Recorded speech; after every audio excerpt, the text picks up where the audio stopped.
विद्या ददाति विनयम, जो इसके पास नॉलेज होता है वो उसके अंदर में सेंसिबिलिटी आता है, वो ज़्यादा इंटेलेक्ट हो जाता है और वो ज़्यादा प्रिसाइजली किसी चीज़ पर ऑब्जर्व कर सकता है और बहुत माइन्यूटली गलत और सही में अंतर कर पाता है। और एजुकेशन, कोई कहेगा कि पढ़ने से ही आता है, पढ़ने से ही नहीं आता है। नहीं पढ़ा लिखा इंसान हम लोगों से ज़्यादा अनुभवी और ज़्यादा समझदार हो सकता है, ज़्यादा इंटेलेक्ट लेवल बेहतर हो सकता है, उसका अंडरस्टैंडिंग हमारे से 1 करोड़ गुना ज़्यादा बेहतर हो सकता है। इसलिए इस देश का प्रधानमंत्री एक अनपढ़ आदमी भी बन सकता है। यदि ऐसा नहीं होता तो क्यों था संविधान में ये लिखा हो, ठीक है।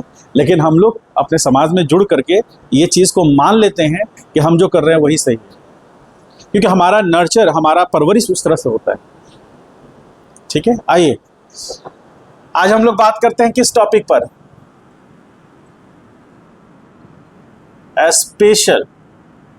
स्पेशल केसेस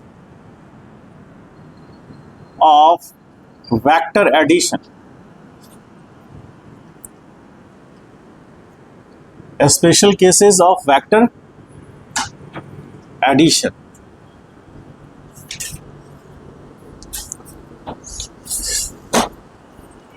चलिए स्टार्ट करें। कोई दुखी नहीं ना है? आप लोगों में से कोई दुखी भी है? नहीं ना, सब खुश है ना? लाइफ में खुश होना बहुत ज़रूरी है। और जब भी परिस्थितियां आए तो पहले खुशी खुशी उस परिस्थिति को स्वीकार करिए और उस परिस्थिति को, उस पर काम करिए और उस परिस्थिति में देखिए कि हाँ, इसमें मेरे अच्छे के लिए क्या है, जिसको पॉजिटिव माइंडसेट कहते हैं। हर समस्याओं में कुछ ऐसा खोजिए जिससे आपका डेवलपमेंट होगा, ठीक है। समस्याएं तो आएंगी, आना ही चाहिए, नहीं आने से फिर दिक्कत है। चलिए आगे बढ़ते हैं। Special cases of vector addition. दीजिए सब लोग हेडिंग दीजिए। इसकी खासियत क्या है?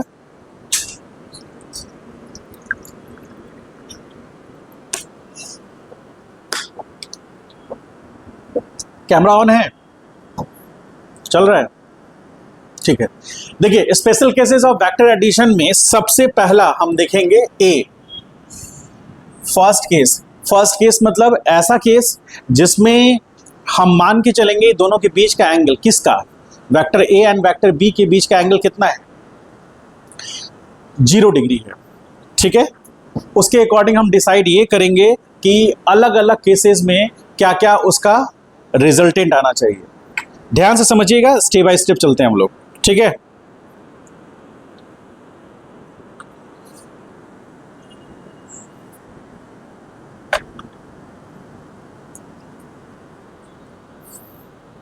देखिए special cases of vector addition, इसमें पहला केसेस है when theta is equal to 0 degree. Theta जब 0 डिग्री है, सिचुएशन क्या है इन जनरल? तो इन जनरल सिचुएशन है कि यदि मान लीजिए कि ये वेक्टर ए है, ठीक है, और ये वेक्टर ए और यहां ये वेक्टर बी है, ये एंगल कितना है? थीटा। जनरल केस में थीटा है, जनरल केस में थीटा का वैल्यू थीटा है। और हम किसकी बात कर रहे हैं? केस ए का। इसमें क्या है? When theta is equal to क्या है? 0 डिग्री। यदि थीटा 0 डिग्री है and mod of vector A is greater than mod of vector b. बहुत ध्यान से देखिएगा, इस पर 2-3 क्वेश्चंस आए हुए हैं आपके मॉड्यूल में है, आपको यहां समझ में आ जाएगा तो क्वेश्चन सॉल्व होगा। मतलब आपको डायग्राम से भी हेल्प दिख रहा है कि फर्स्ट वेक्टर का मैग्नीट्यूड ज्यादा है सेकंड वेक्टर के मैग्नीट्यूड से, ठीक है। तो दोनों का टेल पॉइंट ऐड है, ठीक। अब हम क्या कर रहे हैं कि मान के चल रहे हैं कि फर्स्ट का मैग्नीट्यूड सेकंड मैग्नीट्यूड से ज्यादा है। तो यदि हम रिजल्टेंट आर की बात करेंगे तो आर बराबर होता है रूट अंडर ए square plus B square plus 2ab cos theta. आज बहुत अच्छे अच्छे क्वेश्चन होंगे, जो डाउट्स हैं वो सारे क्लियर होंगे। ये रिजल्टेंट वेक्टर का मैग्नीट्यूड है, ठीक है। अब यहाँ पर हमें पता है कि वेक्टर ए का मैग्नीट्यूड वेक्टर बी के मैग्नीट्यूड से ज्यादा है और थीटा कितना है? 0 डिग्री। तो यहाँ r is equal to root under A square plus B square plus 2ab cos कितना? 0 पुट करेंगे, कॉस 0 कितना? बोलिए 1 होगा, तो cos 0 1 होगा, तो a square plus B square plus 2ab होगा। तो ये क्या रिप्रेजेंट करेगा, r बराबर root under a plus b का होल स्क्वायर करेगा। इसका मतलब r बराबर क्या होगा, a प्लस बी होगा। अच्छा, यहाँ a क्या रिप्रेजेंट कर रहा है, कोई वेक्टर a रिप्रेजेंट कर रहा है कि उस वेक्टर का मैग्नीट्यूड रिप्रेजेंट कर रहा है, मैग्नीट्यूड रिप्रेजेंट कर रहा है। और b क्या रिप्रेजेंट कर रहा है, उस वेक्टर का, सेकंड वाले वेक्टर का मैग्नीट्यूड। अब इसका मतलब ये हुआ जब थीटा 0 है तो सिचुएशन क्या आ रहा है ये, तो इसको हम लोग लिख सकते हैं आर मैक्स, मतलब आर मैक्स मतलब maximum magnitude of resultant vector, जो कैसे मिलेगा, फर्स्ट वेक्टर के मैग्नीट्यूड प्लस दूसरे वेक्टर के मैग्नीट्यूड डायरेक्ट ऐड करने से मिलेगा। और ये कब होगा, जब उनके बीच का एंगल कितना होगा, उनके बीच का एंगल 0 डिग्री होगा। तो इसके मुताबिक आर मैक्स बराबर हो जाएगा vector A plus vector B, और इसको हम कैसे लिख सकते हैं, mod of vector A plus mod of vector B, ऐसा भी लिख सकते हैं क्या, मॉड ऑफ वेक्टर ए को मॉड ऑफ वेक्टर ए लिख सकते हैं ना, बी को मॉड ऑफ वेक्टर बी लिख सकते हैं, उस तरह से भी रिप्रेजेंट कर सकते हैं। तो फाइनली हमारे पास जो रिजल्टेंट वेक्टर आर मैक्स बनेगा, मतलब मैक्सिमम रिजल्टेंट वेक्टर का मैग्नीट्यूड, वो आएगा mod of vector A plus mod of vector B, ये आएगा मैक्सिमम वैल्यू। और ये कब मिलेगा, जब उनके बीच का एंगल क्या होगा, ठीक है। This resultant will obtain when theta is equal to 0 degree. Situation क्या है, थीटा जब 0 डिग्री है, तो ध्यान से देखिए यहां पर हम बना रहे हैं वेक्टर ए, थीटा 0 है तो उसी पे मैंने ड्रॉ कर दिया वेक्टर बी, तो वेक्टर बी यहां आया, ठीक। दोनों का टेल पॉइंट क्या है, सेम है। सिचुएशन क्या हुआ, जैसे मान लीजिए कि ये वेक्टर ए है और ये वेक्टर बी है, अब थीटा क्या हो गया, घटते घटते क्या हो गया, 0, तो हमें थीटा कितना लेना है, 0, तो दोनों वेक्टर का डायरेक्शन सेम हो गया। हाँ, ये बात अलग है कि वेक्टर बी का मैग्नीट्यूड कम है, तो ये आगे आएगा तो यहाँ पे आएगा, और यहाँ पर वेक्टर बी का, यहाँ से वेक्टर बी होगा और ये पूरा वेक्टर ए होगा। यदि दोनों वेक्टर का मैग्नीट्यूड बराबर होता तो इसका हेड एग्जैक्टली ए के हेड पे आता, और यदि वेक्टर बी का मैग्नीट्यूड ज़्यादा होता तो वेक्टर बी का हेड आगे आता वेक्टर ए के हेड से। अभी सिचुएशन के अनुसार वेक्टर बी का मैग्नीट्यूड कम है वेक्टर ए के मैग्नीट्यूड से, इसीलिए वो पहले आएगा। तो सिचुएशन के अनुसार ये ड्रॉ हो गया। अब इनके बीच का जो थीटा है वो 0 है, और रिजल्टेंट वेक्टर का मैग्नीट्यूड कितना आया, ए प्लस बी, ठीक। तो a प्लस बी मतलब वेक्टर a का मैग्नीट्यूड प्लस वेक्टर b का मैग्नीट्यूड ऐड होकर के बड़ा हो जाएगा क्या। अब सिचुएशन ये है कि हमें ये पता करना है कि रिजल्टेंट वेक्टर का डायरेक्शन क्या होगा। मैग्नीट्यूड तो निकल गया, r मैक्स बराबर कितना, r बराबर a प्लस बी निकला ना, ये उसका मैग्नीट्यूड निकल गया। अब हमें पता करना है कि उसका डायरेक्शन क्या होगा। तो डायरेक्शन के लिए हम क्या करेंगे, जैसे इसके अनुसार चले तो इसके अनुसार देखिए, ये रिजल्टेंट वेक्टर के लिए हम ड्रॉ कर रहे हैं, तो ये हो गया वेक्टर बी, ये हो गया वेक्टर ए। तो resultant vector common tail point से ऐसे पास करेगा, इसको हम लोग रिजल्टेंट वेक्टर आर बोल रहे हैं, that is equal to vector A plus vector B, और ये क्या होगा अल्फा, ये क्या होगा बीटा, हम जानते हैं। तो इसके अकॉर्डिंग चले फॉर डायरेक्शन के लिए हम क्या करेंगे, हम यूज करेंगे tan अल्फा बराबर b sine theta upon a plus B cos theta. Conditions याद है, थीटा कितना है 0, magnitude of vector a is greater than magnitude of vector b, ठीक है। तो यहाँ इज इक्वल टू, तो b साइन 0 कितना, b साइन 0 कितना होगा, साइन 0 का वैल्यू 0, तो इसीलिए a प्लस बी कॉस 0, तो ये पूरा का पूरा टर्म क्या हो जाएगा, ये पूरा का पूरा टर्म 0 हो जाएगा। तो फाइनली tan अल्फा बराबर क्या मिलेगा, tan अल्फा बराबर 0 मिलेगा, और ये किसके बराबर होगा, tan 0 के, इसलिए अल्फा बराबर क्या होगा, अल्फा 0 होगा। इसका मतलब रिजल्टेंट a पे ही लाई करेगा कहीं ना कहीं, समझ पा रहे हैं। अल्फा का जीरो होने का मतलब है कि रिजल्टेंट वेक्टर जो है वो फर्स्ट वेक्टर के साथ जीरो एंगल बना रहा है। इसका मतलब है जो वेक्टर ए का डायरेक्शन होगा वही रिजल्टेंट वेक्टर का डायरेक्शन होगा, और ए वेक्टर मान लीजिए कि पॉजिटिव एक्स में है तो रिजल्टेंट वेक्टर का डायरेक्शन भी पॉजिटिव एक्स में होगा। क्लियर है ये बात? हाँ, चूंकि उनका उसका मैग्नीट्यूड फर्स्ट वेक्टर से ज्यादा है। चूंकि ये कैसे बन रहा है, मान लीजिए फर्स्ट वेक्टर 10 न्यूटन और सेकेंड वेक्टर जो बी है वो मान लीजिए 6 न्यूटन है, तो 10 + 6 करके कितना आएगा 16। तो 16 न्यूटन मैग्नीट्यूड किसका हो जाएगा, रिजल्टेंट वेक्टर का, तो वो ऑब्वियसली इससे ज्यादा बड़ा दिखेगा। तो रिजल्टेंट वेक्टर का यदि हमको मैग्नीट्यूड लेना हो तो हम इसको ऐसे ड्रॉ करेंगे, जैसे आप देखिए, तो ये हम लोग रिप्रेजेंट कर सकते हैं किसको, आर वेक्टर। रिजल्टेंट वेक्टर का मैग्नीट्यूड वही है, मैग्नीट्यूड बड़ा है और डायरेक्शन वही, तो ये रिप्रेजेंट कर रहा है आर वेक्टर। क्लियर हुआ ये चीज, समझ पाए? तो ये फर्स्ट केस में, केस 1 कौन सा है, इसको हम लोग केस फर्स्ट ले लेते हैं। तो फर्स्ट केस में हम क्या सीखें, यदि दो वेक्टर 0 डिग्री एंगल पर हैं और दो वेक्टर का मैग्नीट्यूड अलग अलग है, फर्स्ट वेक्टर का मैग्नीट्यूड बड़ा है सेकंड वेक्टर के मैग्नीट्यूड से, तो उनका रिजल्टेंट का मैग्नीट्यूड डायरेक्टली कैसे होगा, उनके इंडिविजुअल वेक्टर्स के मैग्नीट्यूड से ऐड होगा और उनका जो डायरेक्शन होगा उसी डायरेक्शन में होगा जिधर दोनों वेक्टर का डायरेक्शन होगा। ठीक है, क्लियर हुआ? ये फर्स्ट केस हुआ। Direction of resultant vector, resultant vector will be direction of vector A कह सकते हैं। यदि आप पता करना चाहें बीटा, तो बीटा भी पता कर सकते हैं। बीटा के लिए क्या फॉर्मूला है बताइए, tan बीटा बराबर A sin theta upon B + A cos theta.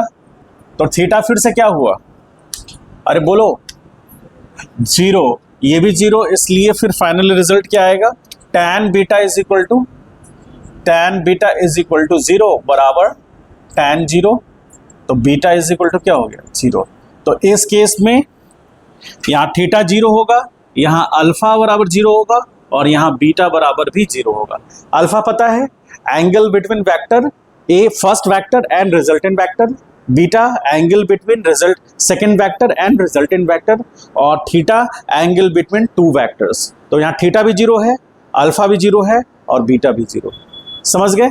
इसको राइट डाउन कीजिए, कंप्लीट कीजिए। और इसको मैक्स इसलिए कहें क्योंकि ये रिजल्टेंट का मैक्सिमम वैल्यू है, इससे ज्यादा रिजल्टेंट का मैग्नीट्यूड नहीं हो सकता। समझ पाए इस बात को? डाउट नहीं है तो ठीक है, आगे बढ़ते हैं। डाउट है तो पूछिए। अभी सब कुछ बोर्ड पे लिखा हुआ है, मन में संकोच नहीं रखना है। यदि आप डाउट नहीं पूछते हैं तो ये समझा जाएगा कि मास्टर बकलोल है। हम लोग इस केस में मान के चल रहे हैं। केस 2 को ध्यान से देखिएगा। केस 2 में कह रहे हैं कि when theta is equal to 180 degree. जब थीटा 180 डिग्री है, सिचुएशन इनिशियली क्या था, दो वेक्टर्स के बीच का एंगल था। जैसे ये वेक्टर ए है और हम क्या माने थे कि ये एक वेक्टर बी है और ये एंगल थीटा है। अब यदि इन दोनों के बीच का एंगल थीटा जो है वो 180 है, सेंटर पॉइंट O, इससे पहले हमने क्या माना था कि थीटा के बीच का एंगल क्या है, दोनों वेक्टर के बीच का एंगल 0 है। अभी यहाँ पर यदि हमारा थीटा 180 डिग्री है तो क्या सिचुएशन कुछ इस तरह का है क्या, ये वेक्टर A है और इसका टेल पॉइंट ये वेक्टर B है, ऐसा हो सकता है। और यहाँ पर ये जो थीटा है that is equal to 180 degree. समझ पा रहे हैं? सेंटर पॉइंट क्या है O।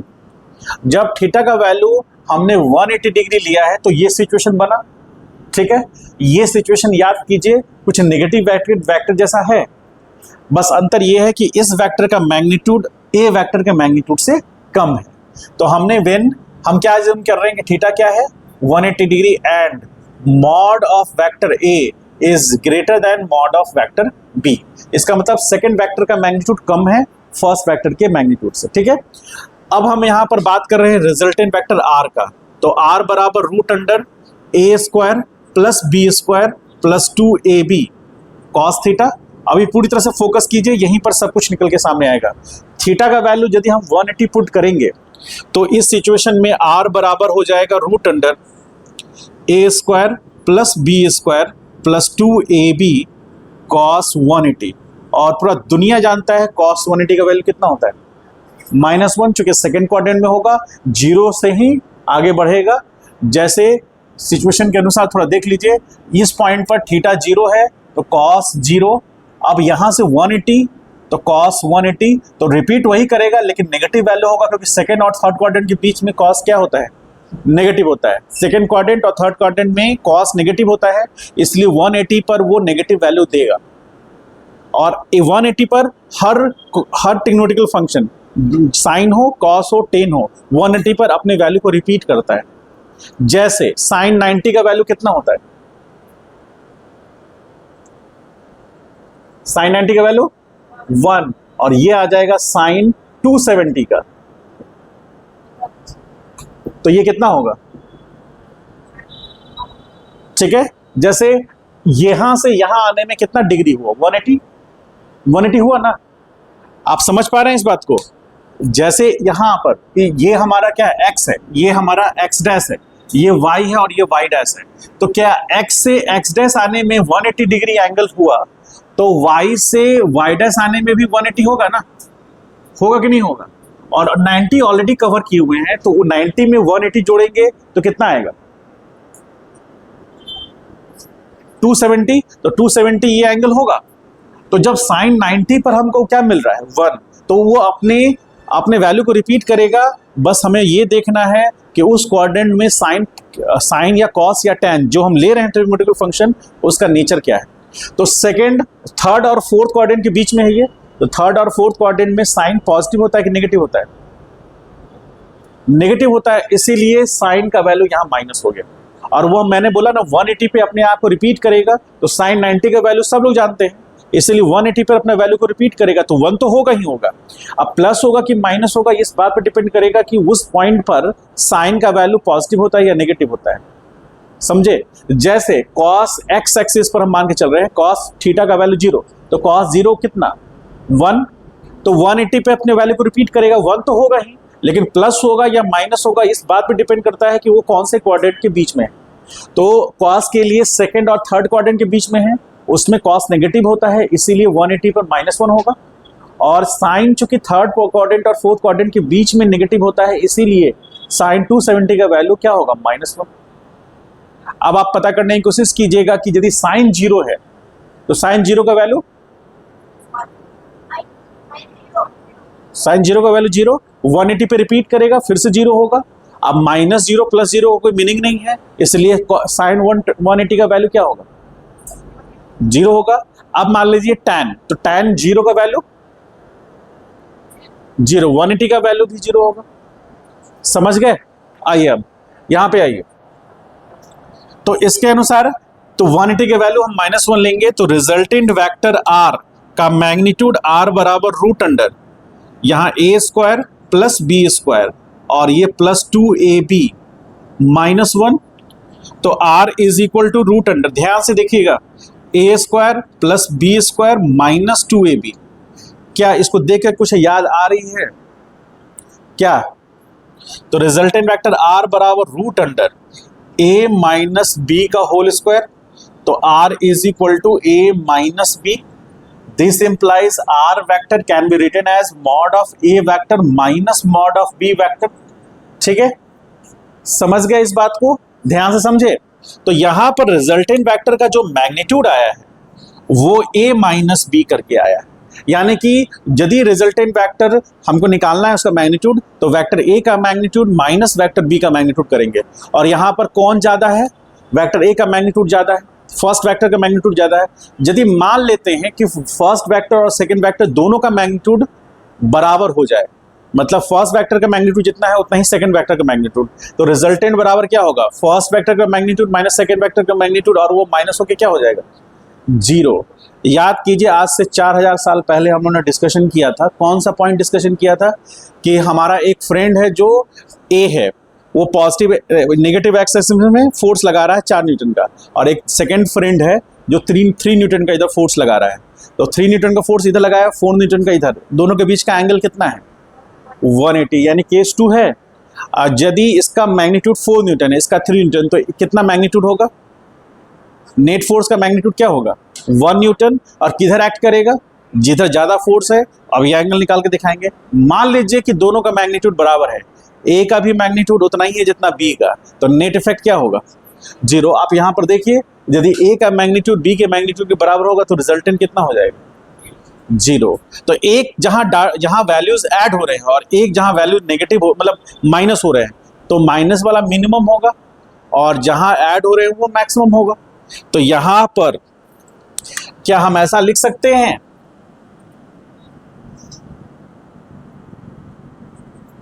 ऐसा लिख सकते हैं, मिनिमम, आर मिनिमम का वैल्यू वेक्टर ए का मैग्नीट्यूड माइनस वेक्टर बी का मैग्नीट्यूड। समझ पाए इस बात का?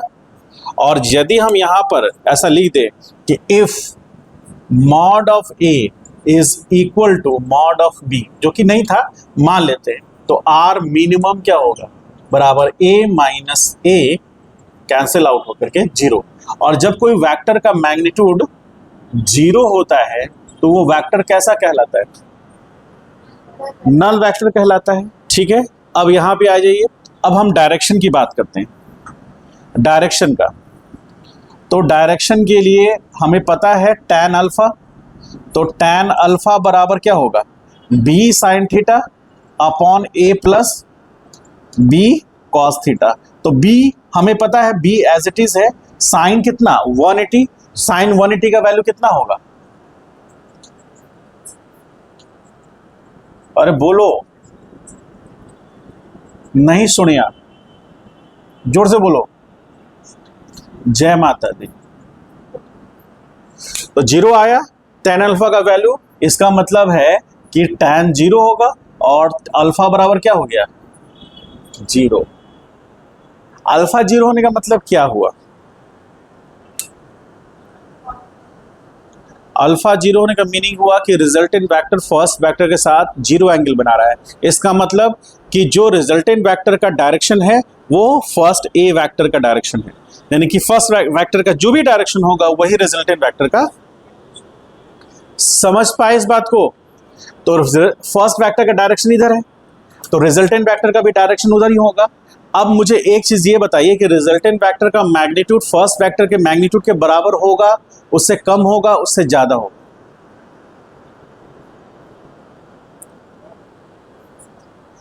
मेरा क्वेश्चन है कि रिजल्टेंट वेक्टर का मैग्नीट्यूड फर्स्ट वेक्टर के मैग्नीट्यूड से ज्यादा होगा, उसके बराबर होगा, या उससे कम होगा? ज्यादा कब होगा? जब ज्यादा कैसे हो सकता है? दो वेक्टर के सब्ट्रैक्शन, मैग्नीट्यूड के सब्ट्रैक्शन से बन रहा है रिजल्टेंट वेक्टर। जैसे मैंने आपको ये कहा ना कि आप फील नहीं कर पा रहे, आप ध्यान से समझिए। मेरा एक फ्रेंड है जो 4 न्यूटन से इधर खींच रहा है, एक फ्रेंड है जो 3 न्यूटन से इधर खींच रहा है, तो कितना नेट फोर्स लगा? 1। किधर एक्ट करेगा? तो इसका मतलब है ये वेक्टर ए है, ये वेक्टर बी है, तो वेक्टर ए के मैग्नीट्यूड से माइनस किए वेक्टर बी का मैग्नीट्यूड, और रिजल्टेंट का डायरेक्शन आप खुद बोल रहे हैं कि जिधर ज्यादा है उधर होगा, तो ज्यादा कौन है? वेक्टर ए, उसकी तरफ होगा। और एंगल कितना होगा रिजल्टेंट और उस वेक्टर ए के बीच में? 0 डिग्री निकल के आ रहा है। देख रहे हैं? अब बीटा का वैल्यू निकालते हैं, तो हम लोग देखते हैं tan बीटा। क्या tan बीटा कितना होता है? tan बीटा बराबर हो जाएगा कितना? a sin theta upon b plus a cos theta. होगा ऐसा क्या? और फिर से sin 180 का वैल्यू क्या होगा? होगा, बोलिए। लेकिन रिजल्टेंट का एंगल तो यहां पर हमारा 180 होना चाहिए, होना चाहिए ना? बोलिए हाँ या ना। तो यहां पर इसको ध्यान से देखिए, 180, यदि sin 180 का वैल्यू पुट कर रहे हैं तो ये पूरा का पूरा टर्म क्या दे रहा है? 0 दे रहा है। लेकिन यहां तो एंगल बीटा का तो कुछ और आना चाहिए। आना चाहिए ना। क्या समझ रहे हैं इस बात को कि नहीं समझ में आ रहा है?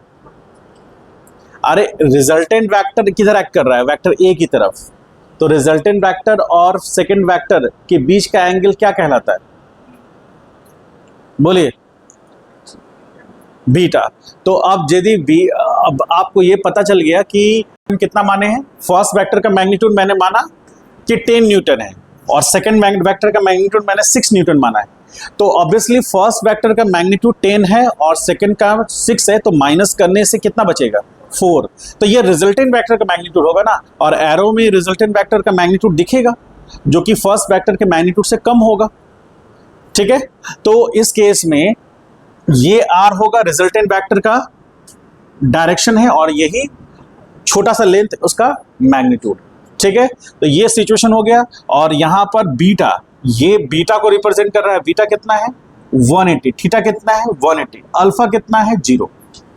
बात क्लियर, समझ में आया? तो ये कौन से केस की बात हो गई? केस 2, जिसमें दोनों वेक्टर्स के बीच का एंगल 180 है और रिजल्टेंट उसी डायरेक्शन में जाएगा जो जिधर मैग्नीट्यूड जिस वेक्टर का ज्यादा होगा। ठीक है, ऐसे भी आप समझ लीजिए। इसको आम भाषा में यदि समझना चाहें, डे टू डे लाइफ में समझना चाहें, अपने कल्चरल स्ट्रक्चर में समझना चाहें, तो हम कैसे डिफाइन कर सकते हैं? फादर हमेशा उस बेटे के साथ जाएंगे जिसके पास ज्यादा प्रॉपर्टी है। ठीक है, उस बेटे के साथ नहीं जिसके पास प्रॉपर्टी कम। सही या गलत? सही। सही है, मतलब जनरल बातें कही जा रही है जो सोसाइटी में होता है। हम पर्टिकुलर किसी के बात नहीं कर रहे, हम जनरल बात कर रहे हैं। ठीक है, तो ए को मान लीजिए फादर है, तो उनके 2 बेटे हैं। फादर कौन है? आर, और उनके 2 बेटे हैं, एक का नाम है ए और दूसरे का नाम है बी। दोनों में आपस में दुश्मनी, मतलब कि एक दूसरे की दुश्मनी आ गई। दोनों के विचार अलग हो गए। कितने डिग्री? 180 डिग्री अलग अलग हो गए। वेक्टर ए कुछ और सोच रहा है, वेक्टर बी जस्ट उसके अपोजिट सोच रहा है। घर में होता है 2 भाइयों के बीच में, तो यदि 2 भाइयों के बीच में आपस में किसी मैटर को लेकर के कन्फ्लिक्ट डेवलप हो गया है, एक दूसरे से वो काफ़ी दुश्मन हो गए, दूरी बना लिए हैं, एंगल कितना हो जाएगा? 180। तो फादर का डिसीजन होना चाहिए कि हमको जाना है, तो वो ज़्यादातर केसेस में सही गलत पर ना हो करके इस बात पर डिपेंड करता है कि किसके पास ज़्यादा फैसिलिटी है, कौन मेरा ख्याल ज़्यादा रख सकता है, हमको उसके अनुसार चलना चाहिए। तो वो ए की तरफ झुक जाते हैं क्योंकि मैग्नीट्यूड किसका ज़्यादा है, यानी प्रॉपर्टी किसका ज़्यादा है। कहानी के सारांश को समझें। ठीक है, यही सच्चाई है। इसको राइट डाउन कीजिए, फिर केस 3 में आते हैं। अच्छा रुक जाइए 1 मिनट। मान लीजिए कि अभी हमने ये मान के चला ना कि फर्स्ट वेक्टर का मैग्नीट्यूड सेकंड वेक्टर के मैग्नीट्यूड के बराबर है। अब इसी में हम सेकंड केस में ही मान लेते हैं B, if mod of A vector is equal to mod of B vector. तो इस केस में रिजल्टेंट वेक्टर आर क्या होगा? आर मिनिमम क्या हो जाएगा? 0। आर मिनिमम 0 हो जाएगा ना, तो ये नल वेक्टर हो जाएगा। तो इसका सिचुएशन कैसा दिखेगा हम यहां पर ड्रॉ कर दे रहे हैं, जस्ट आप देख लीजिए। ये है वेक्टर ए, ठीक, ये वेक्टर ए है और ये वेक्टर बी, और यहां पर आपको दिख रहा है कि दोनों वेक्टर का मैग्नीट्यूड क्या है? अरे बोलो, हम इस इक्वल है। नहीं दिख रहा है तो अब अज्यूम कर लीजिए दोनों का मैग्नीट्यूड क्या है? इक्वल है। तो यहां पर mod of vector A is equal to mod of vector B, और थीटा कितना है? इस theta 180। This implies R is equal to 0. R vector is equal to 0 vector. So resultant vector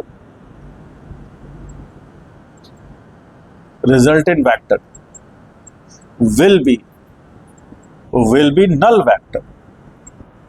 Null vector जिसका magnitude 0 है और direction undefined है। तो ये सिचुएशन आ जाएगा। और मान लीजिए एक लास्ट सिचुएशन कि दोनों में वेक्टर बी का मैग्नीट्यूड ज्यादा है।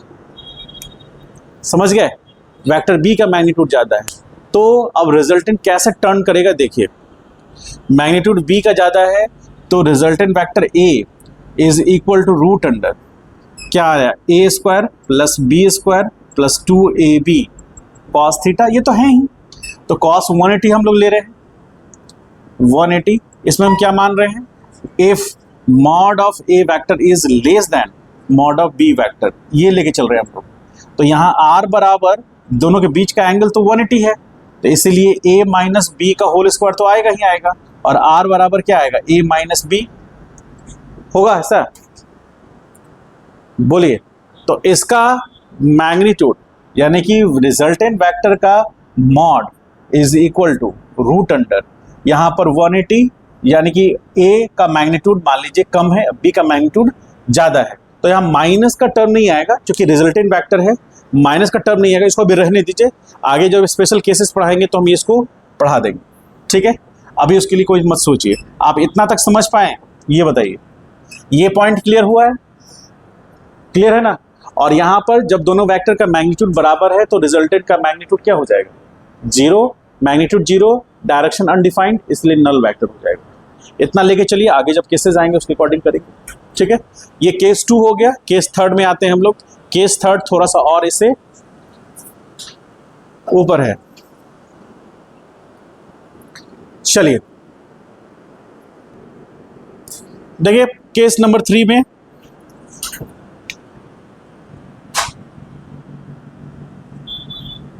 केस 3 में आएगा when theta is equal to 90 degree, 90 degree होगा, एंड क्या मान के चल रहे हैं हम लोग, mod of first A vector is greater than mod of second vector, ठीक है।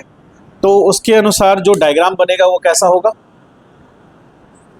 ये है हमारा फर्स्ट ए वेक्टर, ठीक है, और इसके टेल पॉइंट से अरेंज होगा कौन सा, ये, इसको हम लोग बी वेक्टर बोल रहे हैं। ऑब्वियसली थीटा कितना है, 90 डिग्री, ठीक है। इसके अनुसार रिजल्टेंट का हम लोग डायग्राम बनाए, तो रिजल्टेंट वेक्टर कैसा, मतलब पैरेललोग्राम कैसा बनेगा, पैरेललोग्राम एक रेक्टेंगल बनेगा क्या, जिसके कि साइड्स होंगे, एक तो ए होगा और दूसरा बी होगा, और ये उसका रिजल्टेंट हो गया। तो रिजल्टेंट आर बराबर vector A plus vector B, और जो रिजल्टेंट है वो अल्फा एंगल बना रहा है फर्स्ट वेक्टर के साथ और सेकंड वेक्टर के साथ बीटा एंगल बना रहा है, ठीक है। तो ऑब्वियसली इसको देख के कह सकते हैं alpha plus beta is equal to theta, और वो कितना होगा, 90 डिग्री, ठीक है। मतलब दो वेक्टर्स के बीच का एंगल की बात हो रही है, ठीक है। अब हम रिजल्टेंट निकालते हैं, तो रिजल्टेंट वेक्टर का आर का मैग्नीट्यूड रूट अंडर ए square plus B square plus 2ab cos कितना 90, कॉस 90 कितना होता है 0, तो रूट अंडर ए square plus B square plus 0। तो अब यहाँ पर r is equal to root under A square plus B square आ गया, ठीक है। ये रिजल्टेंट वेक्टर का मैग्नीट्यूड आ गया, जो कि क्या होगा, रूट अंडर फर्स्ट वेक्टर का मैग्नीट्यूड का स्क्वायर इनटू, तो ये उनके मीडियन, मतलब ये जो वैल्यू दे रहा है ए स्क्वायर प्लस बी स्क्वायर, ये किससे कम वैल्यू होगा, मॉड जो हमारा आया था पहला वेक्टर, क्या पहला केस हम लोग का क्या आया था, यदि दो वेक्टर के बीच का एंगल 0 डिग्री है तो उसका रिजल्टेंट सम होगा इंडिविजुअल वेक्टर्स, कौन सा, vector first plus vector second का। यहाँ पर सेकंड केस में क्या आया था कि यदि दोनों वेक्टर के बीच का एंगल 180 है तो उनके मैग्नीट्यूड माइनस हो जाएंगे। ये जो केस आ रहा है ये थर्ड केस है, तो इसका ये जो मैग्नीट्यूड आ रहा है ये फर्स्ट वेक्टर के मैग्नीट्यूड, जो फर्स्ट रिजल्टेंट आया था केस 1 में, जो रिजल्टेंट वेक्टर आया था उसके मैग्नीट्यूड से कम होगा, और जो सेकेंड केस में आया था रिजल्टेंट वेक्टर का मैग्नीट्यूड उससे ज़्यादा होगा, ठीक है। तो यहाँ पर A square plus B square, अब यदि इफ मान लेते हैं mod of vector A is equal to mod of vector B, यदि ऐसा केस है तब, तो उस केस में अभी तो ये बन रहा है, लेकिन यदि दोनों का मैग्नीट्यूड बराबर हो जाएगा तो ये जो पैरेललोग्राम है वो कैसा रिप्रेजेंट होगा, वो एक स्क्वायर की तरह रिप्रेजेंट होगा। तो उसका सिचुएशन ये होगा कि ये वेक्टर ए है और इतने ही मैग्नीट्यूड का एक वेक्टर यहाँ है, इसको हम लोग वेक्टर बी बोल रहे हैं, और यदि इसको हम इस तरह से रीडिस्ट्रीब्यूट करें तो एक स्क्वायर की तरह दिख रहा है, ये स्क्वायर दिख रहा है या नहीं दिख रहा है,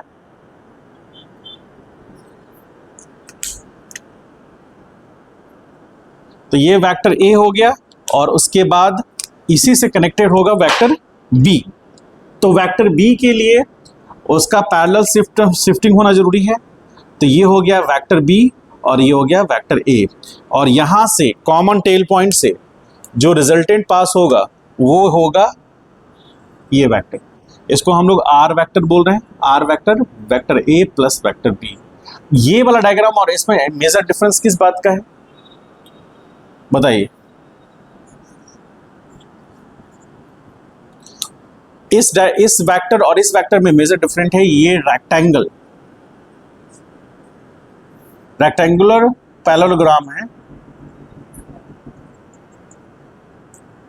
gram where mod of A vector is greater than mod of B vector, ठीक है। और ये स्क्वायर पैरेललोग्राम है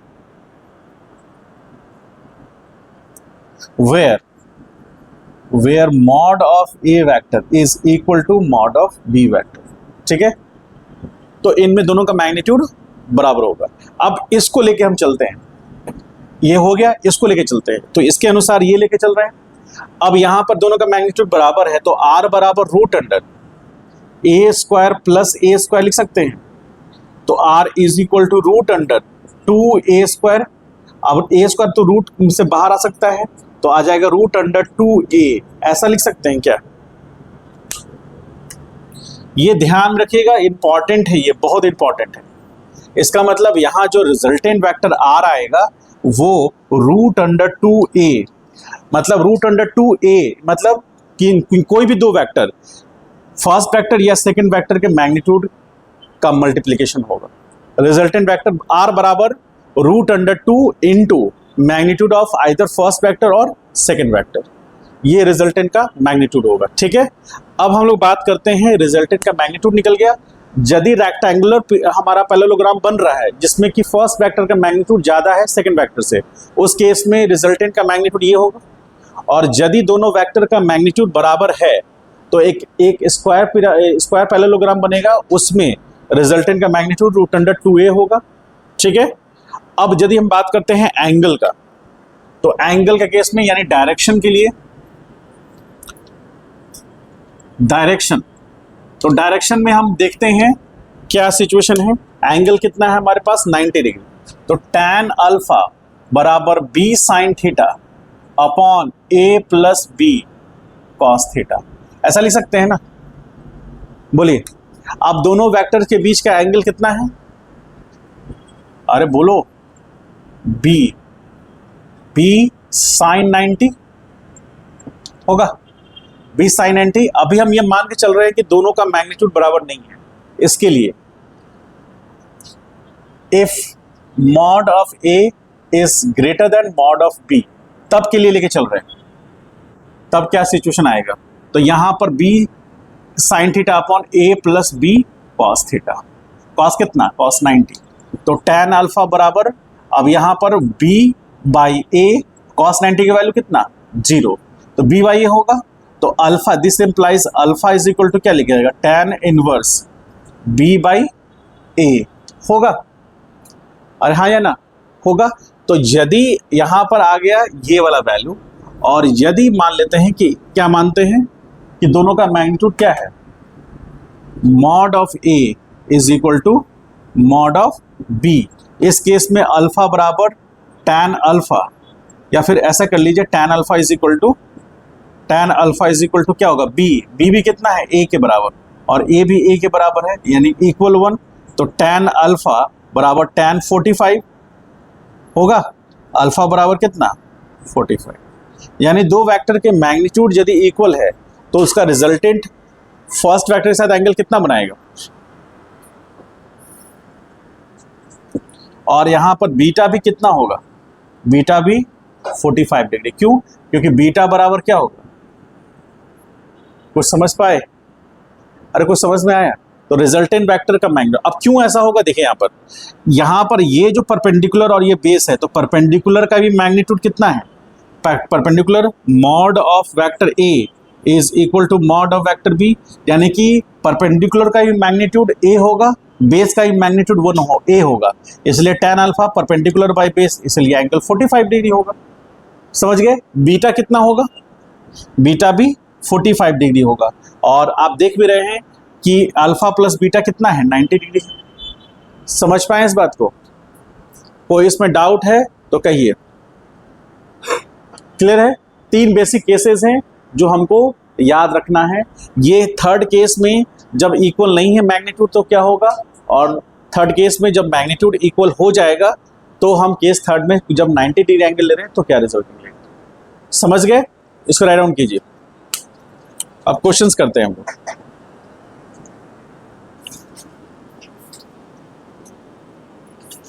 तीनों केसेस एक दूसरे से कैसे अलग हैं या उनके बीच का क्या रिलेशन है, इन सारे बातों को समझेंगे 2 मिनट में। जैसे यदि हम लिखना चाहें आर मिनिमम, ठीक, और आर मैक्स लिखना चाहें तो हम कह सकते हैं क्या कि आर मिनिमम से ग्रेटर और इक्वल होगा, R less than equal to R max होगा। क्या ऐसा लिखा जा सकता है? ये जो लाइन लिखा हुआ है क्या सही है? इसका मीनिंग समझ पा रहे हैं आप? इसका मतलब है 2 वेक्टर यदि उनका एडिशन, कंडीशन को ध्यान रखिएगा, if we add 2 vectors having equal और unequal magnitude, if we are adding 2 vectors having equal and unequal magnitudes and r be the resultant of this vector, then the magnitude of resultant vector can be written as in this format. How can we write in this particular format? Why? Because r minimum represents the minimum value of resultant vector, r max represents the maximum value of resultant vector, and r will be in between these 2 vectors होगा। Reason simple है कि r का minimum value कितना हो सकता है? a minus B. r का maximum value कितना हो सकता है? a plus B. तो यहां पर मिनिमम की जगह पर लिख सकते हैं, ध्यान से देखिए, mod of first vector minus mod of second vector is greater और equal to, less than equal to, यहाँ r आ जाएगा, less than equal to r max, तो mod of first vector plus mod of second vector. ये statement समझ पाए? ठीक है। और द मैग्नीट्यूड हम ये कह सकते हैं, तीसरा केस, पहला point, second point, third point. तो ये भी कह सकते हैं कि r 180 पर, वो r 90 पर, r 0 डिग्री पर। इस कहानी को समझ पाए? अरे हाँ ना बोल सकते हैं आप? हाँ, आप ये भी कह सकते हैं एक ही चीज को 3 तरह से लिख रहा है, आप कुछ नहीं है, ये बोल सकते हैं आप मन में। समझ रहे हैं? ये चीज हम लोग को रेगुलर यूज करना होगा, हमारे डे टू डे लाइफ में यूज होगा ऐसा। ठीक है, ये चीज को ध्यान में रखना, ये इंपॉर्टेंट पॉइंट है। ठीक है, तो एक जो लास्ट क्लास में हम लोग एक क्वेश्चंस कर रहे थे, याद है? उसमें क्या लिखा था कि यदि फर्स्ट वेक्टर का मैग्नीट्यूड कुछ इस तरह से था, क्या था उसमें? लास्ट क्लास में जो डिस्कस किए थे टेस्ट में, लास्ट क्लास में हम लोग जो एक क्वेश्चन डिस्कस किए थे जिसमें बोला जा रहा था कि रिजल्टेंट जो है वो कौन सा नहीं होगा। तो उसमें एक जो उनके बीच के मैग्नीट्यूड पे डिपेंड कर रहा था, मतलब मिनिमम वैल्यू और मैक्सिमम वैल्यू के बीच में रहने वाला था, और जो नहीं हो रहा था वो कौन से था? ध्यान से देखिए, कौन सा नंबर क्वेश्चन था? 23। चलो 23 को एक फिर से देखिए, तुम्हारे पास नहीं है, ले लेना ऑफिस से। तुम लोग लेके आए हो तो दिए थे ना? अब उस दिन जो दिए थे तो वेक्टर कहीं तो दिए थे, कहाँ है वो? अरे तुम दोनों को दिए थे, पहला ही दिन तो दिए थे, क्या किए? तो दूसरे बैग में है, तुम्हारा भी दूसरे बैग में है, और तुम इसको दे रखे थे। ठीक, बाकी सब ठीक है ना? चले आप लोग देखिए 23 number question. Out of the following forces the resultant of which can not be 10 Newton. तो हमको ये ध्यान देना है कि कैन नॉट बी 10 न्यूटन जो नहीं हो सकता, कैसे डिसाइड करेंगे? यदि दो वेक्टर का मैक्सिमम वैल्यू कितना हो सकता है, दो वेक्टर का इसमें कुछ कहा है, जैसे देखिए 15 न्यूटन और 20 न्यूटन, दो वेक्टर्स का मैक्सिमम, इन दोनों का मैक्सिमम वैल्यू कितना हो सकता है? 35 न्यूटन। तो यानी कि आर मैक्स 35 हो सकता है, ये मैक्सिमम वैल्यू है। और मिनिमम वैल्यू कितना होगा? 20 माइनस 15 तो 5 होगा। तो 5 और 35 के बीच में जो वैल्यू होंगे वो पॉसिबल होंगे। तो क्या 10 न्यूटन है उसमें? तो ये आंसर सही नहीं होगा। बी ऑप्शन पे आइए। बी ऑप्शन क्या कह रहा है? 10 न्यूटन एंड 10 न्यूटन। तो 10 न्यूटन को 10 न्यूटन से ऐड करेंगे तो मैक्सिमम वैल्यू 20 न्यूटन, और जब 10 माइनस 10 करेंगे तो 0, तो ये मिनिमम वैल्यू होगा। तो मिनिमम वैल्यू और मैक्सिमम वैल्यू कितना हुआ? 20, और मिनिमम कितना हुआ? 0। तो उसमें 10 न्यूटन आता है, आ रहा है ना, तो इसलिए वो भी नहीं होगा। सी ऑप्शन क्या कह रहा है? 5 न्यूटन एंड 12 मीटर। तो 5 प्लस 12 कितना? 17। तो मैक्सिमम वैल्यू 17, क्योंकि हम क्या कर रहे हैं? 12 प्लस 5 कर रहे हैं, तो 17 हुआ। मिनिमम 12 माइनस 5 कितना हुआ? 7। तो 7 और कितना? 12, 17, 12 17 एंड 7, एक मिनट, 12 और 5 है ना, तो 12 माइनस 5 तो कितना? 7, और यहाँ 12 प्लस 5 तो 17, तो 17 से 7 के बीच में, तो वहाँ 10 न्यूटन आएगा। अच्छा, फोर्थ में देखिए क्या कर रहा है? 12 न्यूटन एंड 1 न्यूटन। तो 12 प्लस 1 13, और यहाँ 12 माइनस 1 11। तो मैक्सिमम होगा 13, मिनिमम कितना होगा? तो उसमें 10 न्यूटन आ रहा है, इसीलिए फोर्थ ऑप्शन होगा। बात समझ पाए? ठीक है। एक क्वेश्चन देखिए जो मैं बोल रहा हूं, फिर से उसको ध्यान से देखिए। क्वेश्चन नंबर आइए 8 नंबर 8। क्वेश्चन नंबर 8 सब लोग देखिए। हाँ, क्वेश्चन नंबर 8 अलग है।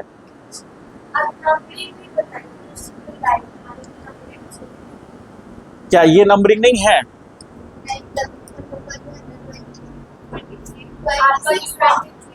देखिए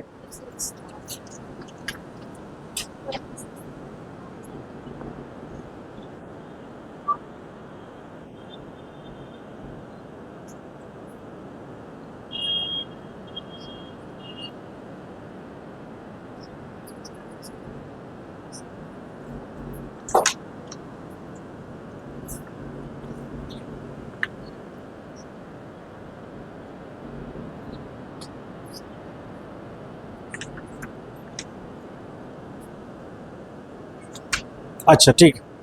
तो ऐसा सीट कितने लोगों के पास है ये वाला? सबके पास यही है? तुम्हारे पास भी वही है? हाँ, ये मेरे पास कहां से आ गया? हाँ, क्वेश्चन कह रहा है कि resultant of vector A and vector B makes an angle alpha with vector A and beta with vector B. कौन सी? 9 नंबर है। देखिए ध्यान से क्वेश्चन को ध्यान से देखिए क्या बोल रहा है। क्वेश्चन में जो रिजल्टेंट वेक्टर है वो वेक्टर ए के साथ में 9 नंबर है। 9 नंबर में रिजल्टेंट वेक्टर जो है वो वेक्टर ए के साथ एंगल बना रहा है अल्फा, और वेक्टर बी के साथ एंगल बना रहा है बीटा। अब मान लेते हैं कि वेक्टर ए और वेक्टर बी, अब रिजल्ट क्या बोल रहा है क्वेश्चन में कि यदि मतलब ए क्या होगा, ये अल्फा लेस देन क्या, किससे लेस देन किससे बोल रहा है? बोलिए, अल्फा लेस देन बीटा। कौन सा नंबर क्वेश्चन है ये?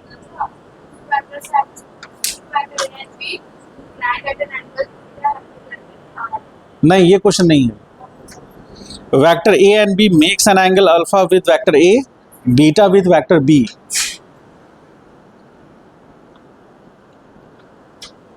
हाँ, मिला सबको? अरे बताओ।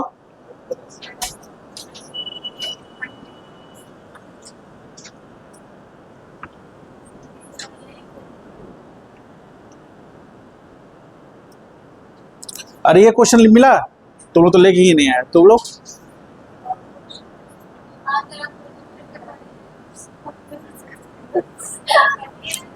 The resultant of vector A and vector B makes an angle alpha with A and beta with B.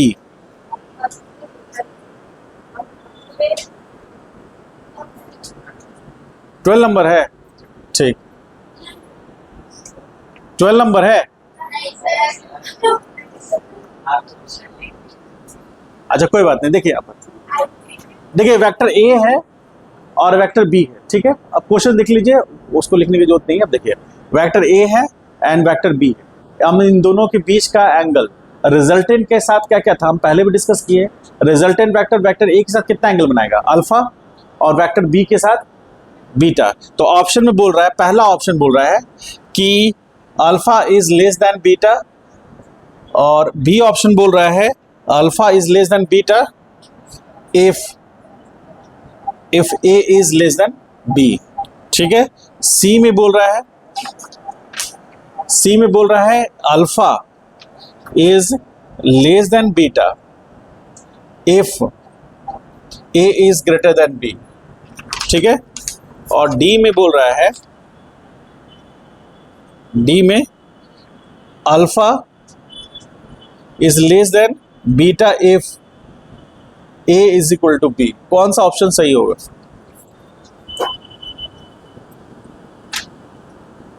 बताइए।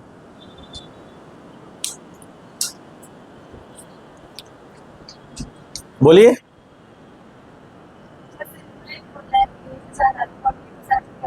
हाँ, तो रिजल्टेंट जो वेक्टर है आर, ये क्या है, vector A plus vector B.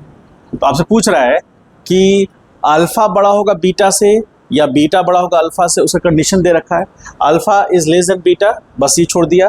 अब यहाँ लिखा है alpha is less than beta if A is less than B. उसके बाद दूसरा क्या लिख रहा है, alpha is less than beta if A is greater than B. इसमें क्या है, A is less than B, इसमें है A greater than B. Third में बोल रहा है alpha is less than beta because A is equal to B. जिसके पास ज्यादा प्रॉपर्टी होगी फादर उधर ही जाएगा।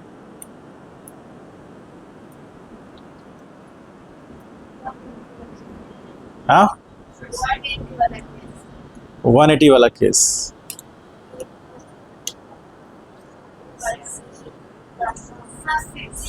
सी होगा। अल्फा लेस देन बीटा यानी कि अल्फा का वैल्यू छोटा होगा, क्योंकि ये ज्यादा मजबूत होगा तो रिजल्टेंट ए की तरफ झुकेगा। रिजल्टेंट ए की तरफ इसलिए झुकेगा क्योंकि रिजल्टेंट एक वेक्टर का मैग्नीट्यूड बी वेक्टर से ज्यादा होगा, तो रिजल्टेंट ए की तरफ झुकेगा। जब ए की तरफ झुकेगा तो अल्फा छोटा होगा बीटा से। समझ पाए इस बात को, इसीलिए alpha less than beta if A is greater than B, ये सही ऑप्शन। बात समझ में आया है तो बताइए, कंफ्यूजन है तो बताइए। और यदि मान लीजिए बी का मैग्नीट्यूड बढ़ रहा है तो रिजल्टेंट उधर शिफ्ट होता चला जाएगा, तो इस केस में अल्फा का वैल्यू बड़ा होगा बीटा से। समझ गए इस बात को, ठीक है। इसको राइट डाउन कीजिए, कंप्लीट करते हैं।